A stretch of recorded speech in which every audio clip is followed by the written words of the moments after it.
تین چیزیں بتائی گئی ہیں محدثین نے اور شارحین نے. پوری قوم عذاب میں مبتلا ہو جاتی ہے تو تین اسباب اس کے بڑے ہیں، بڑے کارن.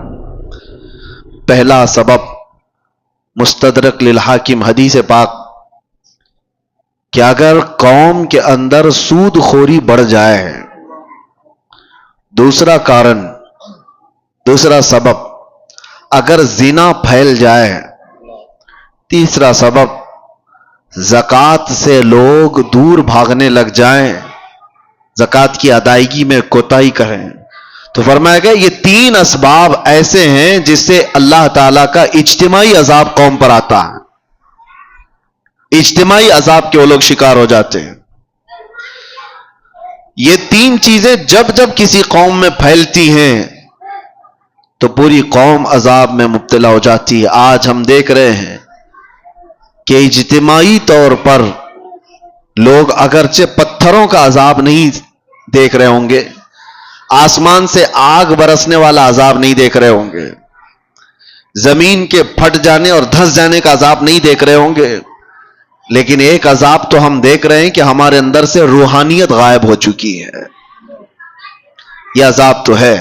اجتماعی عذاب کے جو لوگ شکار ہوئے ہیں، یہ ضروری نہیں ہے کہ آگ کے گولے برسیں اور پتھروں کا عذاب آئے. وہ پچھلی قوموں پر ہوتا رہا، لیکن فی زمانہ ہم جو اس عذاب کے شکار ہوتے ہیں اس میں سے جو ہم دیکھ رہے ہیں برکتوں کا اٹھ جانا، چہروں کے رونق کا ختم ہو جانا، روحانیت ہماری سلب کر لی جائے. اور سب سے بڑی بات یہ ہے کہ اللہ کا سب سے بڑا عذاب کیا ہے؟ اللہ کا سب سے بڑا عذاب یہ ہے کہ جیتے جی ایمان کی دولت چھین لی جائے. یہ سب سے بڑا عذاب ہے. موت تو ایک بار آئے گی، لیکن ایمان کے بغیر مر گیا تو آخرت میں ہمیشہ اسے دوزخ ہے، ہمیشہ کی جہنم میں جائے گا. وہ سب سے بڑا عذاب ہے. ڈر اسی بات سے ہے کہ جیتے جی ہماری بدکاریوں کی وجہ سے ایمان کی دولت تو نہ چلی جائے.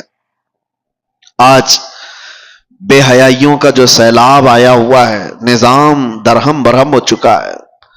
میں ان دو وجوہات پر تھوڑی سی گفتگو کروں گا. آج جمعہ میں بھی میں نے آپ سے یہ گفتگو کیا تھا کہ دل میں کانٹے چبھ رہے ہیں، کلیجہ منہ کو آتا ہے جب حالات اپنے محلوں کے اس طرح کو سننے میں آتے ہیں کہ بدکاریاں اتنی بڑھ گئی کہ بھائی اور بہن کی تمیز ختم ہو چکی ہے.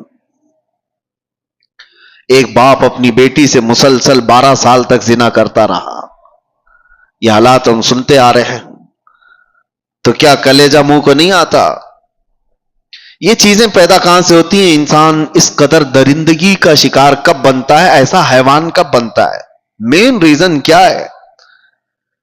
انسان کے سود خوری کے سلسلے میں بعد میں عرض کرتا ہوں، لیکن بے حیائی جو ہے، بدکاریاں، آپ نے کبھی محسوس نہیں کیا ہوگا کہ کتا اپنی مادہ کے ساتھ اگر جوڑا کھاتا ہے تو آپ کبھی اس کا رشتہ تھوڑی نہ پوچھتے ہیں کہ یہ بہن کے ساتھ ہے کہ ماں کے ساتھ ہے. ان کے ہاں کوئی نظام نہیں ہے. جب جانور بڑے ہو جاتے ہیں تو ماں اور بچوں کا بھی فرق ختم ہو جاتا ہے. لیکن کیا وہی چیز انسانوں میں آپ برداشت کر پائیں گے؟ اپنے معاشرے میں، اپنے محلوں میں، اپنے گھروں میں، اپنے خاندانوں میں یہ چیز برداشت کر سکتے ہیں؟ عقل سلیم کبھی برداشت نہیں کرے گی. لیکن ہم دیکھ رہے ہیں کہ برداشت کیے جانے کی عادت آ گئی لوگوں کو. یہ سب دیکھ کر کے ہنس کر کے گزر جاتے ہیں.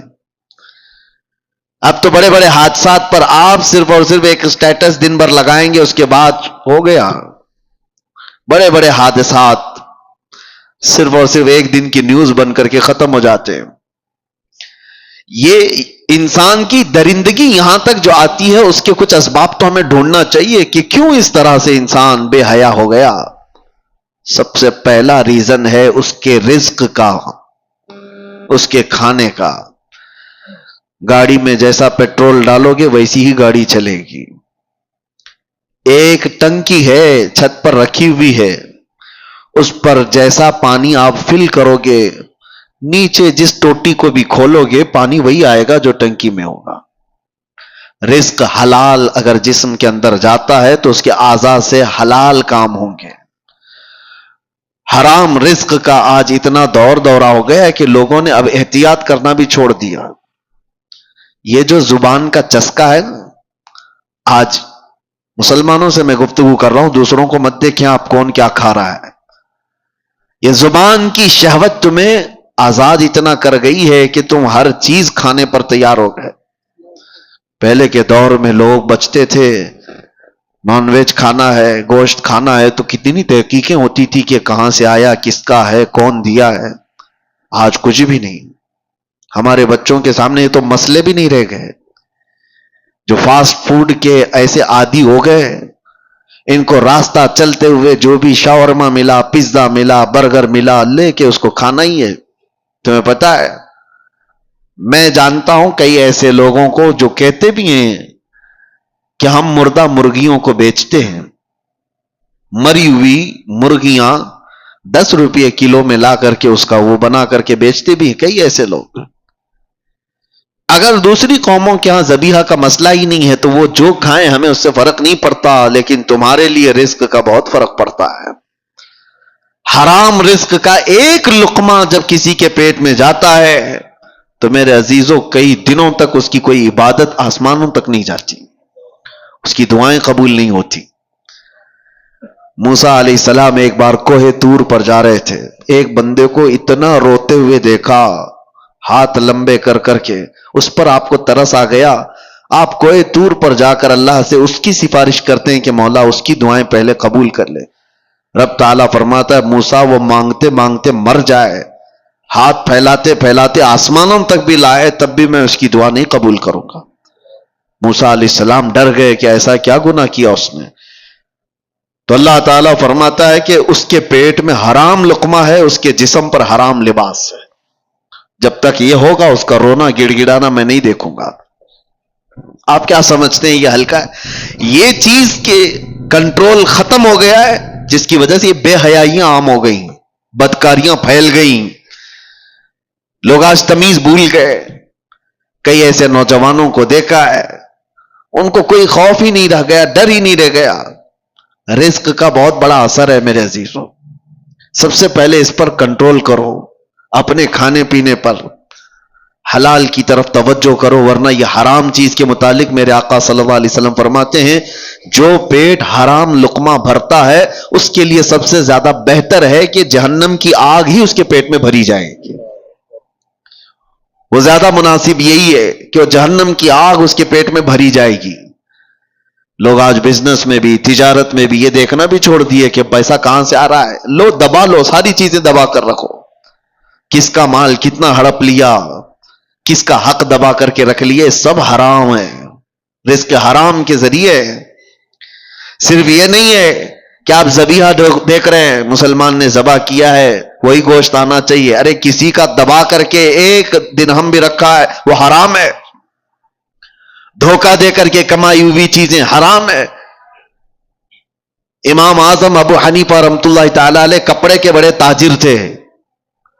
ایک بار ان کی کپڑے کی دکان میں ایک تھان میں عیب والا کپڑا آیا تھا، تھوڑا سا کچھ داغ تھا. خادم سے بتایا تھا کہ بیچنا تو یہ گراہک کو بتا کر کے بیچنا کہ اس میں عیب ہے. امام اعظم ابو حنیفہ چھوٹے موٹے تاجر نہیں تھے، بہت بڑے تاجر تھے. شام کو ان کا خادم آیا. اس دن جانتے ہو تقریباً 4 لاکھ درہم کی تجارت ہوئی تھی. سب سے پہلے آپ نے سوال کیا کیا وہ عیب والا جو کپڑا تھا وہ تھان بک گیا؟ اس خادم نے کہا ہاں بک گیا، وہ تو صبح ہی بک گیا. کہا بتایا تھا؟ کہا ارے میں بھول گیا تھا. امام اعظم نے کہا کہ یہ 4 لاکھ پورے کے پورے بانٹ دو، اس میں کا 1 روپیہ بھی میرے لیے حلال نہیں ہے. میرے عزیزوں یہ ائمہ اعظام تھے جنہوں نے شک والی چیز کو بھی اپنے گھر آنے نہیں دیا. شک والی چیز بھی.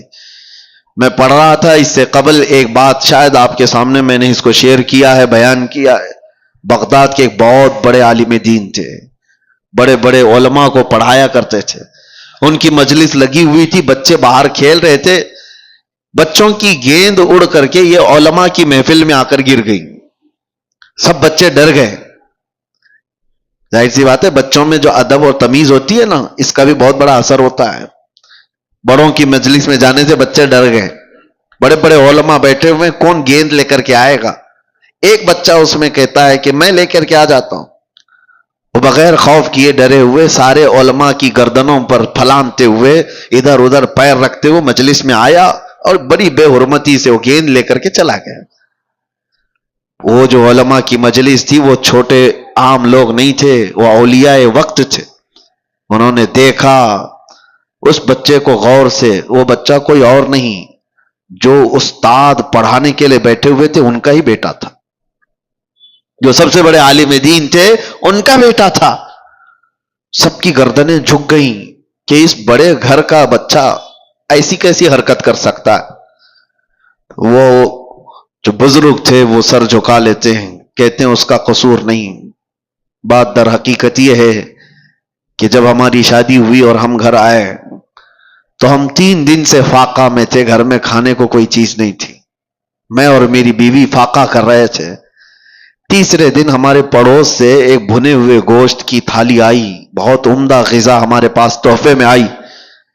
بھوک اتنی لگی تھی کہ ہم نے پوچھا بھی نہیں وہ کہاں سے آیا کیا، کھا لیا. پیٹ بھر کر ہم دونوں نے کھا لیا. اور اس کے بعد پھر ہم نے ملاقات کی. اس رات اس کا حمل ٹھہرا اور اسی سے یہ بچہ پیدا ہوا. اور وہ بزرگ کہتے ہیں مجھے یہ لگتا ہے کہ وہ مشکوک کھانا تھا، یہ بھی نہیں پکا کہ حرام تھا، شک تھا. پتہ نہیں حلال ہے بھی کہ نہیں. میں نے پوچھا نہیں تھا، کھا لیا. اور مجھے لگتا ہے اس کھانے کا، اس رزق کا اثر ہے کہ بچہ میرا بے ادب پیدا ہوا ہے. نسلوں پر بھی اس کا فرق پڑتا ہے. وہ اولاد جو آج بہن اور ماں میں فرق نہیں محسوس کر پا رہی ہے تو آپ سوچو کہ کہیں یہ حلال ہے کہ نہیں ہے. یہ بچے حلال طریقے سے پیدا ہوئے ہیں کہ نہیں پیدا ہوئے. جو حلال نسل ہوتی ہے اس کے اندر ادب و تمیز لحاظ ہوا کرتا ہے. بچوں کو پہلے ایسی پرکھا جاتا تھا. خاندان کون سا ہے یہ بھی بچوں کے اخلاق و آداب سے سمجھ میں آتا تھا. بچوں کے بولنے کے انداز سے سمجھ میں آتا تھا کہ خاندانی ہے یا نہیں ہے. آج وہ ساری چیزیں ختم ہو گئی، سارے کے سارے ویسے ہی ہیں. بات کرو تو گالی کے لہجے سے بات کرو. چھوٹے چھوٹے سے بچوں کو سنا ہے کہ ماں بہنوں کی گالیاں دیتے ہیں. یہ کہاں سے ان کے اندر یہ چیزیں آئیں؟ ماں باپ سے میں کہتا ہوں آپ بھی اپنے رزق کا تھوڑا احتساب کرو، جائزہ لو کہ حلال طریقے سے کھا کر بچے پیدا کیے یا پھر اسی طرح حرام رزق پر. اور اگر حرام رزق سے ہی یہ نسل آئی ہے تو ہمارے لیے بڑا چیلنج ہے، بہت بڑا چیلنج ہے. یہاں جہاں سے ان برائیوں کی شروعات ہو رہی ہے وہاں جا کر کے ہمیں اصلاح کی ضرورت ہے. اس لیے میں یہ گفتگو کر رہا ہوں. بگڑے ہوئے ماحول کو ہم نصیحتوں سے سنبھال تو سکتے ہیں تھوڑی دیر کے لیے، لیکن جہاں سے لیکیج ہے وہاں تو روکنے کی ضرورت ہے. کہاں سے یہ لیکیج ہے؟ کہاں سے یہ چیزیں چل رہی ہیں؟ رزق سب سے پہلے. جسم کے اندر بے حیائی پیدا کرنے والی سب سے بڑی چیز اس کا رزق ہے. زبان جو لذتوں کی شکار ہے یہ شہوت ہے، کبھی اس کو آپ سیراب نہیں کر سکتے. زبان جب کسی کی آزاد ہو جائے کھانے پینے میں تو سمجھ لو کہ اس کا شرمگاہ پر بھی کنٹرول ختم ہو جاتا ہے. اس کی اپنے شرمگاہ پر بھی اس کی حفاظت نہیں ہو پاتی. سب سے پہلے اپنے رزق پر کنٹرول رکھو، یہاں سے سارے معاملات بگڑتے ہیں. اور دوسری چیز بے حیائی کا سیلاب جو آیا، ایک تو رزق ہے، دوسرا مسئلہ ہے کہ زنا کے قریب لے جانے والے اسباب کیا ہیں.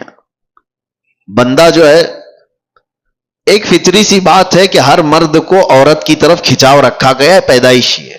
عورت کو مرد کی طرف کھچاؤ رکھا گیا ہے، پیدائشی ہے، فطرت ہے. سب انسانوں میں یہ چیز موجود ہے. لیکن اس فطرت سے بھی بڑھ کر کے آدمی کب آتا ہے؟ اپنی ماں سے اگر کوئی بدکاری کر لے، بہن سے کر لے، بیٹی سے کر لے، تو یہ فطرت سے بھی بڑھ کر کے آدمی نے کر لیا، انسانیت بھی بھلا دیا. یہ کب ہوتا ہے؟ جب زنا کو آدمی ہلکے میں محسوس کرنے لگ جائے کہ یہ کوئی چیز ہی نہیں ہے، کامن ہے. تو پھر اس کے سامنے ماں بیٹی بہن بھی کوئی چیز ہی نہیں رہتی، سب چیزیں کامن ہو جاتی ہیں، نارمل ہو جاتی ہیں۔ یہاں پر آ کر روک کہاں لگانی چاہیے؟ اپنی آنکھوں کی حفاظت کرو۔ تمہاری آنکھیں جتنی آوارہ ہوں گی اتنا تمہارا جسم بدماش ہوتا چلا جائے گا۔ ساری بے حیائی، سب کچھ یہ آنکھوں سے شروعات ہوتی ہے۔ اسی لیے قرآن پاک نے مومنوں کو سب سے پہلے کس چیز پر روکا؟ رب تعالیٰ فرماتا ہے وَقُلْ لِلْمُؤْمِنِينَ يَغُضُّوا مِنْ أَبْصَارِهِمْ، اے محبوب، اے میرے رسول، ایمان والوں سے کہیں کہ وہ اپنی نظریں نیچی رکھیں۔ وَقُلْ لِلْمُؤْمِنَاتِ يَغْضُضْنَ مِنْ أَبْصَارِهِنْ، اور عورتوں کو تھوڑا سا زیادہ حکم دیا گیا ہے، مردوں کو اپنی نظریں نیچی رکھنے کا، اور عورتوں کو تھوڑا اور زیادہ حکم کیا ہے؟ اے رسول، اے محبوب، آپ عورتوں سے، ایمان والی عورتوں سے کہیں کہ وہ اپنی نظریں نیچی رکھیں۔ دوسرا آگے کا حکم کیا ہے؟ وَلَا يُبْدِينَ زِينَتَهُنَّ، اپنی زینت کو دوسروں کے سامنے ظاہر نہ کریں۔ جانتے ہیں آپ عورت کو نرم لہجے میں بات کرنا بھی جائز نہیں۔ آپ سوچ رہے ہوں گے تعجب ہے یہ، اسلام تو سکھاتا ہے نرم لہجے میں بات کرنا، یہ اخلاق میں سے ہے کہ نہیں؟ اچھے نرم لہجے میں بات کرو کسی سے، لیکن عورت کو کہا گیا ہے نرم لہجے میں بات کرنا، وہاں تو شیطان آ جائے گا۔ مرد تو چاہتا ہی ہے کہ اس کی نرم گفتگو سنے۔ مرد کو شہوت اسی وقت بڑھتی ہے جب عورت کی وہ نسوانی آواز سنتا ہے، اس میں شہوت چھپی ہوئی ہے۔ عورت کو کہا گیا ہے کہ وہ نرم لہجے میں بات نہ کرے۔ عورتوں کو اس کا حکم کیوں دیا گیا؟ ہاں، کسی بھی اجنبی مرد سے عورت کو بات کرنے کی نوبت آ گئی تو وہ کڑک لہجے میں بات کرے، سخت لہجے میں ہی بات کرے، تاکہ وہ مرد تمہاری طرف یہ نہ سمجھے کہ یہ اشارے دے رہی ہے۔ نرم بات کرتے ہوئے مردوں کو تو یہی گمان ہونے لگ جاتا ہے کہ یہ مجھے راستہ دے رہی ہے، اشارہ دے رہی ہے۔ کڑک لہجے میں عورت بات کرے تاکہ اس کے وہم و گمان میں بھی بات نہ آئے۔ عورتوں کو یہ حکم دیا گیا کہ وہ اپنی زینت کا اظہار نہ کرے۔ زینت کا اظہار کس کو کہتے ہیں؟ یہ تو آج بولنا ہی مشکل ہو گیا ہے۔ اللہ کے نبی صلی اللہ تعالی علیہ وسلم نے ارشاد فرمایا اپنے صحابہ سے کہ ایک وقت ایسا آئے گا تم دیکھو گے عورتیں کپڑا پہن کر کے بھی ننگی ہوا کریں گی۔ حضور پاک صلی اللہ علیہ وسلم نے فرمایا ان پر اللہ کی لعنت اور سارے فرشتوں کی لعنت۔ میرے آقا فرماتے ہیں وہ کون سی عورتیں ہیں؟ تنگ و تاریک لباس پہننے والی، چست لباس پہننے والی، چپکا ہوا بدن سے جس سے اس کے سارے اعضاء ظاہر ہوتے ہوں ایسا لباس پہننے والی۔ ان کے تو برقعے ہی کیسے ہو گئے؟ اب وہ تو زینت کے لیے ہو گئے۔ پہلے تو سنا جاتا تھا کہ نقاب جو ہوتا ہے، وہ حجاب جو ہوتا ہے عورت کو چھپانے کے لیے ہوتا ہے۔ اب تو حجاب اور نقاب ساری چیزیں دکھانے کے لیے ہوتی ہیں، اس میں بھی زینت کا اظہار ہے۔ حکم یہ تھا کہ باہر سے اگر کسی کی نظر پڑ جائے تو مرد یہ پہچاننے سے عاجز ہو جائے کہ یہ جوان عورت ہے کہ بوڑھی عورت ہے، اسے یہ پہچاننے کی تمیز بھی نہ رہے، اس طرح سے وہ عورت کو حجاب کا حکم تھا۔ لیکن عورتیں آج کپڑا پہن کے بھی ننگی ہیں۔ یہ زنا کے عام ہونے کے اسباب ہیں۔ جب اس طرح کی حرکتیں ہوں گی تو گھر محفوظ نہیں رہیں گے، کسی کے گھر محفوظ نہیں رہیں گے۔ نوجوانوں سے ہم تاکید تو کر سکتے ہیں کہ بیٹا آپ اپنی نظریں نیچی رکھو، اپنی حیا کا قتل مت کرو۔ ہم آپ سے یہ کہہ تو سکتے ہیں کہ آپ اپنے آپ کو کنٹرول میں رکھو، لیکن ان عورتوں کا کیا جو خود ہی ننگی باہر آ جائے؟ ایک نوجوان کہاں تک اپنے آپ کو سنبھالے گا، کہاں تک برداشت کرے گا؟ کیا اس میں ان عورتوں نے بڑا کردار نہیں ادا کیا ہے کہ بے حیائی کو پھیلانے میں، بچوں کے اخلاق کو بگاڑنے میں ان عورتوں کا کردار نہیں ہے؟ بہت بڑا کردار ہے۔ ہم دنیا بھر کی عورتوں کو کچھ کہنے جائیں تو ہمیں اپ ٹون مارا جائے گا کہ عورتوں کے حقوق کا قاتل ہے، یہ عورتوں کی آزادی کے خلاف ہے یہ مولانا لوگ۔ دیکھو پورے جھنڈ کے جھنڈ حملہ کرنے لگ جاتی ہیں عورتیں، کوئی ایک بھی اگر ان کے لباس پر بات کرے تو ان کو ایسا لگتا ہے کہ سب کی سب حملہ آور ہو جائیں گی۔ عورتوں پر ہی بولتے ہو، مردوں کو نہیں بولتے۔ اسلام وہ ہے جو پہلے مردوں کی آنکھوں پہ پابندی لگایا ہے، لیکن اس کا مطلب یہ نہیں ہے کہ سارے مرد اپنی آنکھیں نیچے رکھ کر کے ہی جائیں گے اور آپ اپنا جسم کھلا رکھ کر کے ہی کہو. تو ان عورتوں سے میں کہتا ہوں جن کو ہمارے جملے برے لگتے ہیں، میاں قانون بھی ہے، پولیس بھی ہے، ڈپارٹمنٹ بھی ہے، سب کچھ تو ہے گورنمنٹ کے اندر، حکومت کے اندر، تو پھر اپنا سونا چاندی تجوری میں کیوں رکھتے ہو؟ چوکھٹ پہ رکھا کرو.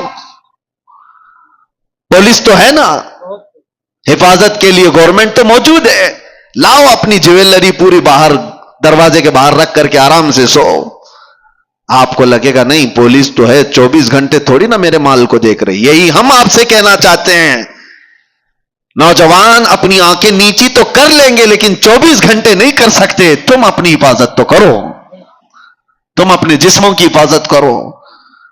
اور جس طرح سے یہ عورتوں کو برا لگتا ہے، میں ان سے یہی کہتا ہوں تمہارے جسموں کو ہم حفاظت کے لیے کہہ رہے ہیں، یہ نہیں کہ کوئی یہ پابندی ہے، یہ کوئی قید ہے. کس نے کہا کہ تم کو قید کرنا ہے؟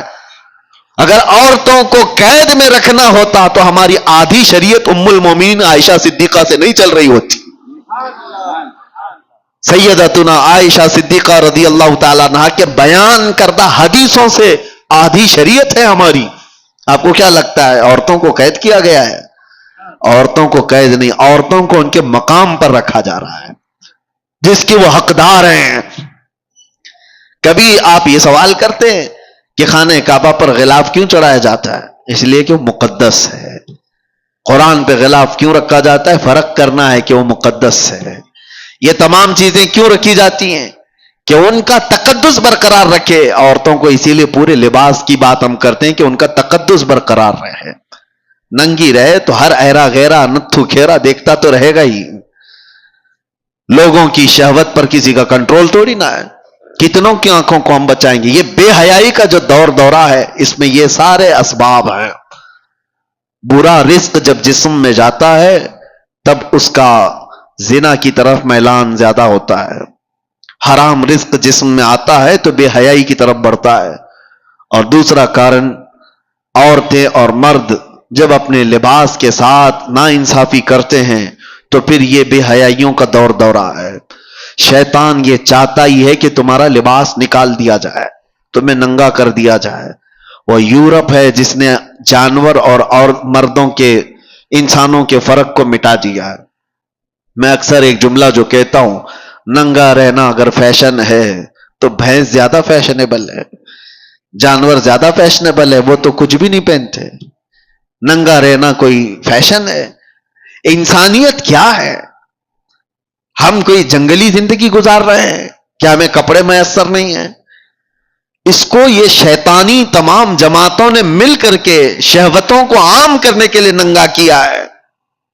ورنہ کپڑوں کی دشمنی کس کی ہے؟ ارے بڑے بڑے برانڈ کے کپڑے تو تم ہی لوگ بناتے ہو اور پھر ننگا بھی رکھنا چاہتے ہو. کمپنیاں بند کر دو، کپڑے ہی مت بناؤ. جو کپڑے بنتے ہیں تو اس بات کا تصور میں آپ کو لانا چاہتا ہوں، کس کے لیے بنتے ہیں؟ جانوروں کے لیے. حیرت ہوتی ہے، میں کبھی کبھار یہ بھی چیز محسوس کرتا ہوں، محفلوں میں، شادیوں میں، باراتوں میں وہ کرسیاں زیادہ پردے میں رہتی ہیں عورتوں سے ہیں. اور کرسیوں کو شامیانے والے موجود ہیں، اوپر سے نیچے تک چھپائے ہوتے ہیں، پتہ بھی نہیں چلتا اندر لال کرسی ہے کہ پیلی کرسی ہے، کپڑا اڑا دیا ہے. بے جان کرسی کو اتنا پردے میں رکھا ہے اور جان والی عورت کو پوری طرح سے زینت بنا کر لوگوں کے سامنے رکھا ہے. ان خواتین سے میں کہتا ہوں تمہیں آج کوئی روکنے والا نہیں ہے، کوئی قانون ایسا نہیں ہے کہ تمہیں پابند کرایا جائے. صرف ایک قانون ہے، وہ اللہ رب العزت کا خوف. تمہیں قیامت کے دن اٹھایا جائے گا. میرے آقا صلی اللہ تعالی علیہ وسلم نے فرمایا معراج کی شب میں نے جہنم میں اکثر عورتوں کو دیکھا ہے. ان کے عذابات کا بھی ذکر فرمایا.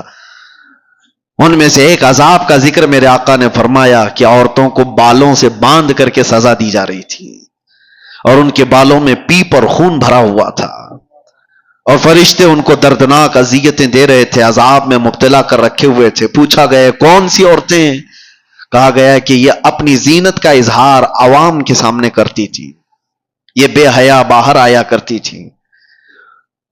تمہیں اسلام نے جو عزت و وقار دیا ہے اس عزت و وقار کے ساتھ رہو، ورنہ معاشرہ بہت خراب ہوتا جا رہا ہے۔ اب یہاں مردوں کی ذمہ داری ہے، اپنی بیٹیوں کو پردہ سکھاؤ۔ ننگی لا کر کے بازاروں میں گھمانے کو پوش نہیں کہا جاتا، بے حیا آدمی ہے وہ جو اپنی بیٹیوں اور اپنی عورتوں اور اپنی بہنوں کے پردے کے سلسلے میں آزاد خیالی کا اظہار کرتا ہے۔ نہیں، ہمارے ہاں تو یہ سب نہیں چلتا ہے، نہیں چلتا ہے۔ میرے آقا صلی اللہ علیہ وسلم نے فرمایا دیوس جہنمی ہے، دیوس جہنمی ہے، دیوس جہنمی ہے۔ صحابہ نے پوچھا یا رسول اللہ وہ کون ہے دیوس؟ حضور پاک فرماتے وہ شخص دیوس ہے جس کی عورت بے پردہ باہر نکلتی ہے، وہ مرد بھی جہنم میں جائے گا۔ مرد کے بارے میں، عورت کے بارے میں اور مرد کے بارے میں۔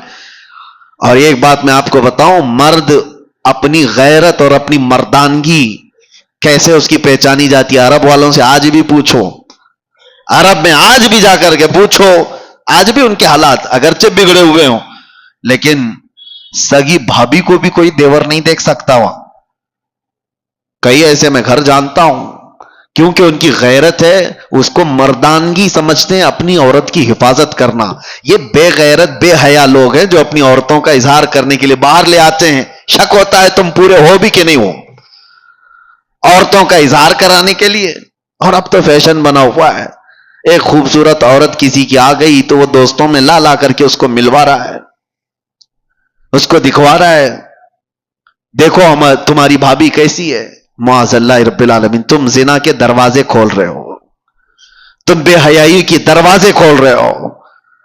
تمہاری عورت بازار کی زینت نہیں ہے جو لا کر کے دکھا رہے ہو۔ ارے موبائل دکھا دیا، گھڑی دکھا دیا، جوتے چپل دکھا دیا، سمجھ میں آتی ہے کہ چلو اس کی اپنی خوشیوں کا اظہار کر رہا ہے۔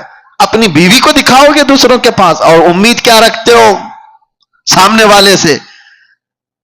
یہ تو بات ہی الگ ہو گئی کہ کتے کو سامنے گوشت دکھا کر کے پھر کہا جائے کتا کچھ نہیں کرتا ہمارا، کتا گوشت خور ہے، وہ کھائے گا، آج نہیں کھائے گا، کل نہیں کھائے گا، کبھی تو تم نے دروازہ کھول رکھا ہے، وہ کبھی نہ کبھی کھائے گا اس چیز کو۔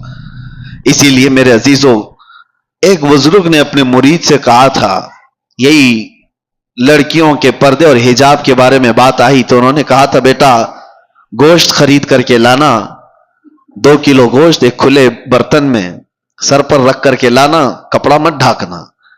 وہ گوشت تو خرید لیا، سر پہ برتن رکھ کر کے اپنے بزرگ استاد کے پاس لا رہا تھا، جب تک کوے سارا گوشت کھا گئے تھے، کوئی چیل کوئی کوا کوئی اٹھا کر کے لے گئے، برتن خالی۔ تو استاد نے اس سے پوچھا کہاں گیا گوشت؟ کہا سب تو یہ پرندے کھا گئے، آپ نے منع کیا تھا کپڑا رکھنے۔ میں نے کہا، اس بزرگ استاد نے کہا تم نے دیکھا یہ تھوڑے سے سفر میں چیل کوے کھلے گوشت کو چھوڑتے نہیں، تو تمہاری ماں اور بہنوں کو کھلا رکھو گے تو یہاں کے درندے کیسے چھوڑ دیں گے؟ یہ زنا کا عام ہونا، یہ بڑی بڑی باتیں کرتے ہیں۔ آج ریپ بہت ہونے لگ گیا، کیا سزائیں نہیں ہیں دنیا میں؟ آج تو اتنی سخت سزائیں، 20 سال کی سزائیں، عمر قید کی سزا ہے، پھانسی کی سزا ہے۔ ہم نے قید خانے میں دیکھا ہے کتنے آتے ہیں ریپ کیس میں۔ یہ 376 آپ کو معلوم ہوگا، مشہور ہے، جب بھی اس میں آتا ہے تو اس کو جیل میں بھی لوگ مارتے ہیں، وہ سب پتا ہے، سب کو معلوم ہے کہ اتنا سخت قانون ہے، پھر بھی بچتے کیوں نہیں ہے؟ اس کا سد باب روک تھام ہوتی کیوں نہیں؟ اتنا سخت قانون بچیوں کے ساتھ، جو نابالغ بچیاں ان کے ساتھ جب ریپ ہوتا ہے تو اس کا اور بڑا سخت قانون ہے، اس میں تو بیل بھی نہیں ہے، اس میں سخت قانون بھی اور جج بھی اور ساری عدالتیں اس کے ساتھ سختی کے ساتھ بھی پیش آتی ہیں، پھر بھی رکتی کیوں نہیں؟ ریشو آپ نکال کر کے دیکھو آپ کہ یہ کتنی کوانٹیٹی میں آج بھی یہ سارے معاملات ہو رہے ہیں، کیوں ہو رہے ہیں؟ قانون سے بھی لوگوں کا ڈر ختم کیوں ہے؟ وجہ یہ ہے میرے عزیزوں، جو میں نے شروع میں کارن بتایا، پہلی چیز رزق حرام جسم میں ہو تو عام لڑکی تو کیا وہ اپنی ماں بہنوں کے اوپر بھی غلط نظر ڈال سکتا ہے۔ دوسری چیز، جب لباس دونوں لوگوں کا بے حیا ہو جائے، مردوں اور عورتوں کا، تو کب تک قانون بچائے گا؟ کب تک قانون بچائے گا؟ جہاں یہ تھوڑا سا تنہائی کا موقع پا جائیں گے تو پھر اس حیوانیت کی طرف آ جائیں گے.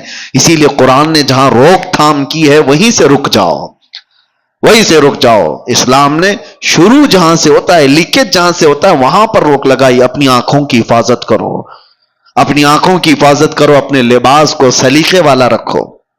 یہ جو آج نوجوان کبھی آتے ہیں تو مجھے بڑا تعجب بھی ہوتا ہے. میری عادت نہیں ہے ڈانٹ ڈپٹ کرنے کی, کسی کو سامنے ذلیل کرنے کی, کبھی بھی نہیں. کچھ بہت سارے اس طرح کی چیزوں میں ملوث آتے ہیں, لیکن ایک چیز, جب یہ پھٹے کپڑے پہن کے آتے ہیں, جینس ادھر سے پھٹی ادھر سے پھٹی, اور پھر کہتے ہیں یہ فیشن ہے. کس لیے پھاڑ کر کے پہن رہے ہو؟ سطر دکھانا. لوگوں کو یہ لگتا ہے کہ ماڈرن دنیا ابھی یہ کر رہی ہے تو ہمیں بھی کرنا چاہیے. اے نوجوان, کاش ایک بار تو کسی عالم سے پوچھا ہوتا میرے رسول اللہ کا لباس کیا تھا. تو دنیا داروں کو دیکھا وہ پھٹے ہوئے کپڑے پہن رہے تو تم بھی پہننے لگ گئے. وہ اپنا سطر دکھانے پر آئے تو تم بھی سطر دکھانے پر آ گئے. کون سی لائف جینے پر آ گئے, کون سی زندگی گزارنے پر آ گئے. تیسری ایک وجہ اور بتا دوں, بزرگوں نے فرمایا ہے کہ جب بندہ زیادہ گانے سنتا ہے تو اس سے زنا کے قریب جاتا ہے. یہ جتنے نغمات گانے سننے کی جس کو عادت ہے, اس کے جسم کے اندر بے حیائی کا زیادہ رجحان ہوتا ہے. اور ایک بزرگ نے فرمایا کہ دنیاوی محبت کے گانے انسان کے دل میں نفاق پیدا کرتے ہیں, منافق بناتے ہیں. منافق سمجھتے ہو؟ منافق وہ آدمی جو دکھنے میں مسلمان ہے, اندر سے کافر ہے, اندر سے کافر ہے. تو یہ تمام چیزوں سے اپنے آپ کو روک لو, شاید معاشرے کے اندر ایک انقلاب آ جائے. اللہ کے نبی صلی اللہ علیہ وسلم کو گواہ بنا کر کے اپنے آپ کو ہی کہو کہ آج سے میں یہ چیزیں نہیں سنوں گا. ارے روزانہ ہو سکے تو اللہ کا کلام ایک سورہ سن کر کے تو سو. دیکھو جسم کے اندر کتنا اثر پیدا کرتا ہے. تمہارے پاس ہاتھوں میں موبائل ہے, ایئر فون لگے ہوئے رہتے ہیں, گھنٹوں کیا کیا چیزیں سن رہے ہوتے ہیں, ریلز دیکھ رہے ہوتے ہیں. کاش ایک بار سونے سے پہلے بستر میں سورہ ملک سن کر کے سوتے, تبارک سن کر کے سوتے. میرے آقا صلی اللہ تعالی علیہ وسلم کی حدیثیں ہیں, وہ بندہ جب مر جاتا ہے, قبر میں جاتا ہے, تو یہ سورہ ملک اللہ کے پاس جاتی ہے اور جا کر کے رب تبارک و تعالیٰ سے جھگڑا کرتی ہے. یہ لفظ آیا ہے, بحث کرتی ہے کہ اللہ یہ روزانہ مجھ کو تلاوت کرنے والا بندہ آج دنیا سے گیا ہے, اس کی بخشش کر دے, اسے معاف کر دے. جب تک رب تبارک و تعالیٰ معاف کرنے کا حکم نہیں کرتا تب تک وہ نہیں آتی.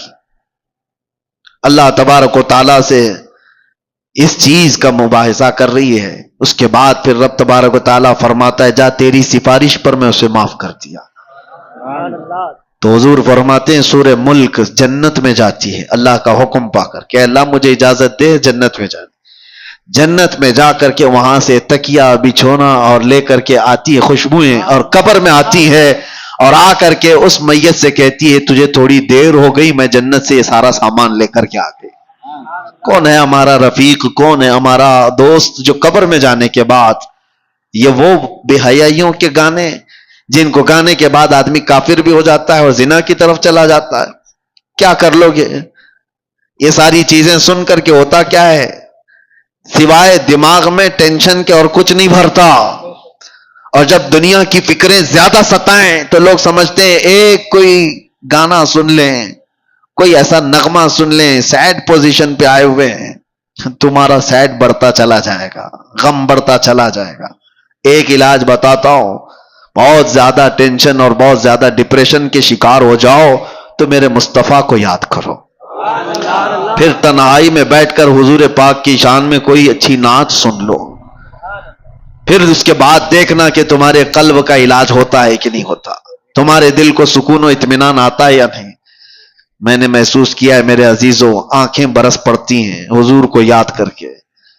جب آدمی گھبرا کر کے حضور کو سننے کی کوشش کرتا ہے تو دل کی جتنی بھی بھڑاس ہے وہ نکل جاتی ہے, دیواروں کو پکڑ کر کے رونے کا من کرتا ہے, پھر سب کچھ ہلکا ہو جاتا ہے. بعد میں اسے لگتا ہے, اسی کو اعلیٰ حضرت نے کیا فرمایا تھا, ان کے نثار کوئی کیسے ہی رنج میں ہو, جب یاد آ گئے ہیں سب غم بھلا دیے. ان کی مہک نے دل کے غنچے کھلا دیے ہیں، جس راہ چل دیے ہیں کوچے بسا دیے ہیں۔ نبی آخر الزمان صلی اللہ تعالی علیہ وسلم کی یاد تمہارے دلوں کے اندر ایک انقلاب پیدا کرے گی، تمہارے چہرے پر رونق اور تمہاری زبان میں اثر پیدا کرے گی۔ اور آخری بات کی طرف میں آتا ہوں، ان بے حیائیوں اور برائیوں سے اپنے آپ کو بچانے کا ایک مضبوط اسلحہ دے کے جاتا ہوں، مضبوط ہتھیار۔ کیسے روکو گے؟ آنکھیں بچتی نہیں ہیں، زبان رکتی نہیں ہے، بے حیائی کی طرف زیادہ چلے جاتے ہیں۔ کوئی چیز تو ہونی چاہیے۔ لوگ آج شارٹ کٹ علاج زیادہ چاہتے ہیں۔ ہاں، کئی لوگوں نے مجھ سے یہ کہا کہ آپ پہلے کافی موٹے تازے دکھتے تھے، ابھی دبلے اتنے کیسے ہو گئے ہو؟ میاں بہت محنت کیا ہے۔ ایسا نہیں ہے کہ کچھ کسی سزا کی وجہ سے جسم گل گیا ہے، دن میں 8 کلومیٹر چلتا تھا، محنت کیا۔ اب کسی کو بتایا کہ جسم کی چربی پگھلانے کے لیے محنت کرنی پڑتی ہے، نہیں، ان کو کوئک علاج چاہیے، اور وہ ڈھونڈ رہے ہیں، اور بیوقوف ڈاکٹروں کے ہاتھوں میں جا کر کے اپنے آپ کو برباد بھی کرتے ہیں۔ کوئی ڈاکٹر کہا صبح سے شام تک 5 کلو کم ہو جائے گا، چلا گیا اس کے پاس بھی۔ یہ جو فطرت ہے نا، کوئک علاج چاہیے، نہیں میرے عزیزو، دنیا میں کوئی بھی اتنی آسانی سے چیز نہیں ملتی، اور جو مل جاتی ہے پھر وہ ڈپلیکیٹ ہو سکتی ہے۔ ہاں، ایک ہی چیز ہے کوئک علاج، وہ صرف اور صرف رب العالمین کا سجدہ ہے، بہت تیزی سے جو اثر لاتا ہے۔ اس کے علاوہ آپ دنیا میں کسی بھی چیز کو بغیر محنت کے حاصل نہیں کر پاؤ گے۔ میں جو بات عرض کر رہا ہوں، کوئی ہتھیار، کوئی اسلحہ ایسا جو ان بے حیائیوں پر کنٹرول کرنا مجھے سکھا دے۔ تھوڑی محنت تو ضروری ہے، تھوڑی محنت تو آپ کو ضروری ہے، لیکن ایک ایسا ہتھیار میں دے کر کے جاتا ہوں، دیکھنا آپ خود عمل کر کے۔ میری طرف سے کثرت سے صبح سے لے کر شام تک، جہاں بیٹھو، جہاں کھڑے رہو، جہاں انتظار، جہاں کہیں پہ بھی، اپنی زبان پر درود پاک پڑھنے کا ورد جاری رکھو، پڑھتے رہو، صرف اور صرف یہ پڑھتے رہو، اور پھر آپ محسوس کرو گے اللہ تعالیٰ کہاں کہاں سے تمہیں بچا لیتا ہے۔ یہ میرا چیلنج ہے آپ کو، میں کہتا ہوں، اگر آپ کی غیر توجہی کی وجہ سے، آپ کی معلومات کے بغیر آپ کے سامنے حرام رزق آ بھی گیا، آپ کو پتہ ہی نہیں، تمہارے ہاتھوں میں کپ کپی پیدا ہو جائے گی، تمہارے منہ میں متلی آنے لگ جائے گی، تم کھا نہیں پاؤ گے۔ یہ اللہ کا نظام ہے، اللہ تعالیٰ غیب سے تمہاری حفاظت کر دے گا، اس لیے کہ وہ غیرت مند خدا ہے، غیرت مند رسول ہے۔ رب تبارک و تعالی ان زبانوں کی حفاظت کیسے نہیں کرے گا جو اللہ کے ذکر کے لیے کھل رہی ہیں اور اس کے حبیب پر درود کے لیے کھل رہے ہیں۔ کثرت سے آپ درود پڑھنے کی عادت ڈال لو۔ میں نے سنا تھا شاعر مشرق اقبال کے متعلق، ڈاکٹر اقبال کو سنا ہوگا، ایک ہی شعر ہزاروں بار پڑھا گیا، لیکن آج بھی اس میں ایک جان نظر آتی ہے کہ محمد سے وفا چونے تو ہم تیرے ہیں، یہ جہاں چیز ہے کیا لوح و قلم تیرے ہیں۔ جملہ ہی تو ہے نا، شعر ہی تو ہے، ہزاروں شعروں پر بھاری شعر ہے۔ اقبال نے ایک دو شعر نہیں لکھے، ہزاروں شعر لکھے، لیکن اتنا اثر ہے کہ ہر مجمع میں، اور ایک بار نہیں 1000 بار پڑھو، اثر آج بھی دیتا ہے کہ نہیں دیتا؟ اقبال کے ان اشعار میں اثر کیسے اتنا؟ تو اقبال نے کہا تھا میں نے 1.25 کروڑ مرتبہ درود پاک پڑھا ہے، 1.25 کروڑ مرتبہ درود پاک پڑھا ہے۔ میں نے یہ سنا تھا، اگر یہ بات ہے تو میرے عزیز و زبان کا اثر بڑھ جاتا ہے۔ ہم نے خود بھی اپنی عادت یہ بنا رکھی ہے، سفر میں ہوں، کہیں پر بھی ہوں، کثرت سے درود پڑھتے رہیں۔ اس سے کئی چیزوں سے آدمی بچ جاتا ہے، دوسروں کی غیبت کرنے سے، دوسروں کو برا بھلا کہنے سے، اور اپنی زبان کو غلط چیزوں کی عادت ڈالنے سے۔ ان تمام چیزوں سے اللہ حفاظت کرتا ہے۔ تو آج سے ان چیزوں کی عادت ڈال لو، اللہ تعالیٰ ان بے حیائیوں کو ہمارے اندر آنے سے محفوظ فرماتے۔ اور میرے عزیزوں، معاشرے کے اندر جو بے حیائیاں پھیلتی جا رہی ہیں، اپنے رزق پر کنٹرول کرو۔ ہر جگہ کھانے کی نہیں ہوتی. تم بھینس نہیں ہو، تم بیل نہیں ہو جہاں ہرا گھاس دکھا اور منہ ڈال دیا. ہر چیز تمہارے کھانے کے لیے نہیں ہے.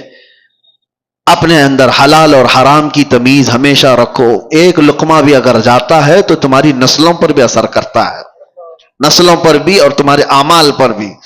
ایک صاحب ٹرین میں سفر کر رہے تھے، سنا تھا میرے استاد سے، بہت پرہیزگار آدمی تھے، بہت پرہیزگار.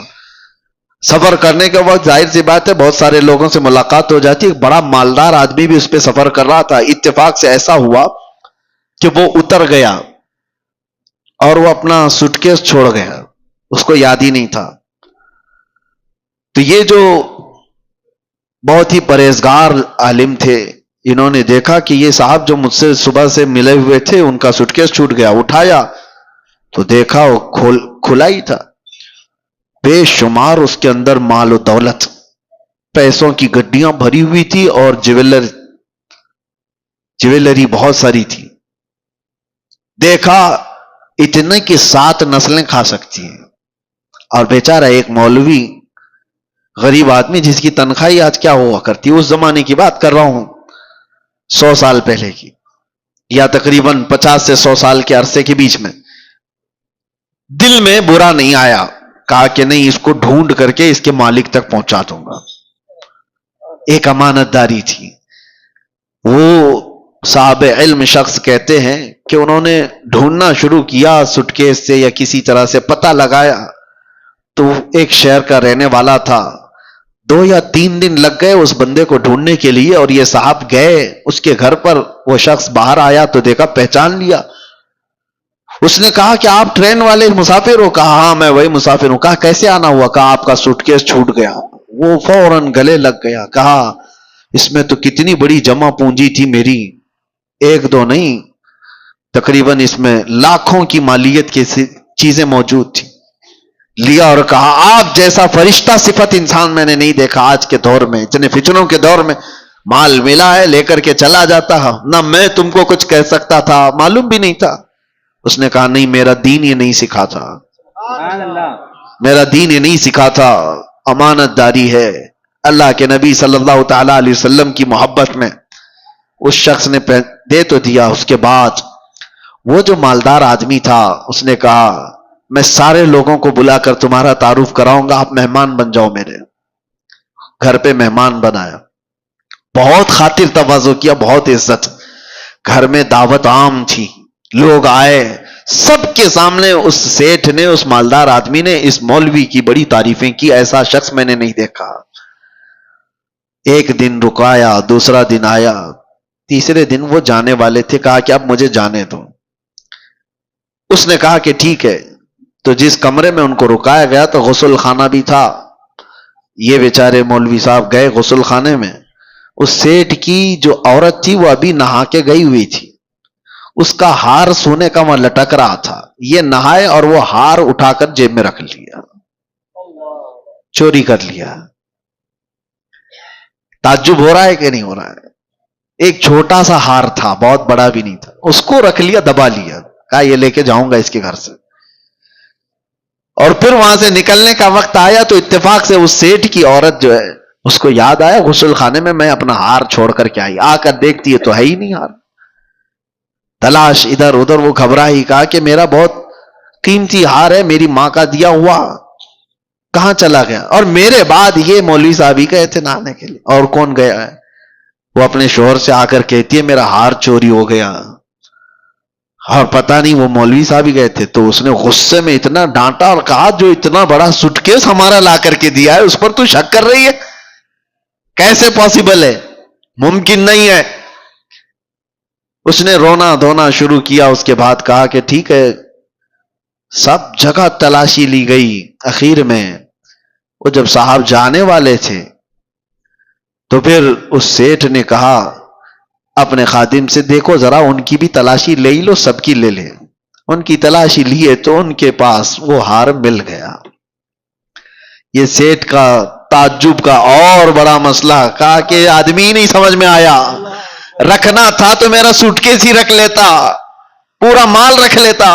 ارے وہ لوٹانے کے لیے آیا اور چھوٹا سا ہار دبا کر جا رہا ہے. وہ رونے لگ گئے. وہ صاحب علم شخص تھے. کہا کہ پتہ نہیں کیسے مجھ سے یہ ہو گیا, کیسے ہو گیا مجھے اندازہ نہیں, لیکن یہ جو میری اب بے عزتی ہو گئی. اس کے بعد اس سے سیٹھ سے انہوں نے جو جملہ کہا وہی میرے بیان کرنے کا مقصد. وہ کہتے ہیں بات در حقیقت یہ ہے, جب تک میں تیرا سٹکیس لا کر کے دیا تھا اس وقت تک میں حلال کھاتا تھا, اور 2 دن تیرے گھر میں جو مہمان نوازی ہوئی, یہاں جو کھایا, اس رزق کا اثر ہے کہ میں تیرا ہار چرا لیا. یہ تیرے گھر کے کھانے کا اثر ہے.